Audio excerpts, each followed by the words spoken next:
Further points of personal privilege. A lady from St. Louis County. Thank you, Mr. Speaker. When we are faced with facts, we can neither deny them or ignore their truth. This is especially important when we speak of historical events, retelling or restating what factually occurred during any moment in our nation's history is a practice that must not only continue for generations to come, but the practice of doing so itself must be protected. One such moment in our country's history would be the American story of courage, bravery, and perseverance, the Ruby Bridges story. Ruby Bridges advanced the course of civil rights when she became the first African-American student to integrate an elementary school in the South. Despite the U.S. Supreme Court 1954 landmark ruling in Brown versus the Board of Education of Topeka, Kansas, which ended racial segregation in public schools, Southern states continued to resist integration. It was in 1960 that a federal court ordered Louisiana to desegregate schools. The school districts where 6-year-old Ruby was to enter first grade created entrance exams for African American students to see whether they could compete academically at an all-white school. Ruby passed the exams.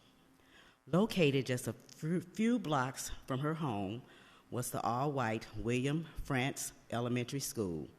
Although classes started early in the fall, the school district dragged its feet, delaying Ruby's interest in the school until November the 14th.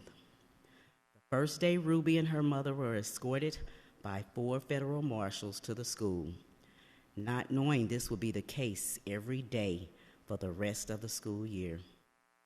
6-year-old Ruby bravely walked past crowds screaming vicious slurs at her.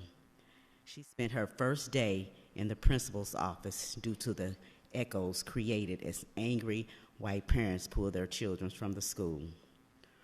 Ruby was brave enough to live through it.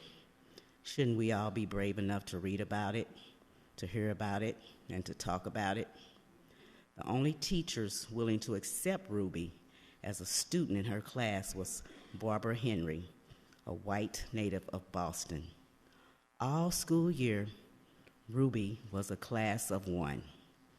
Ruby ate lunch alone and sometimes played with her teacher at recess, but she never missed a day of school that year.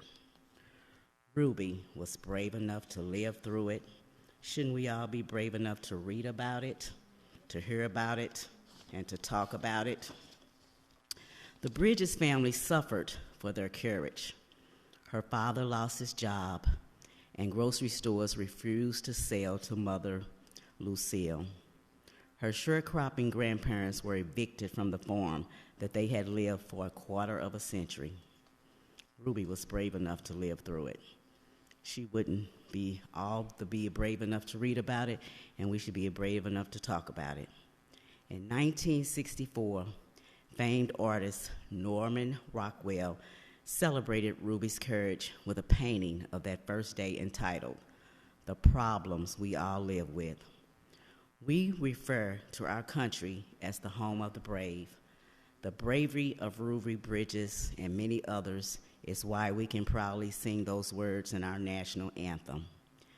She was reunited with her first teacher, Henry, in the mid-1990s. And for a time, the pair did speaking engagements together. Ruby wrote later a book about her early experience, 2 books, and they received the Carter G. Woodson Book Award. A lifetime activist for racial equality, in 1999, Ruby established the Ruby Bridges Foundation to promote tolerance and create change through education. The point is, the historical account is well documented, and we can neither deny or ignore this moment in our nation's history, especially when Ruby Bridges is still here, and we can hear it straight from the horse's mouth. Thank you, Mr. Speaker. Thank you, lady.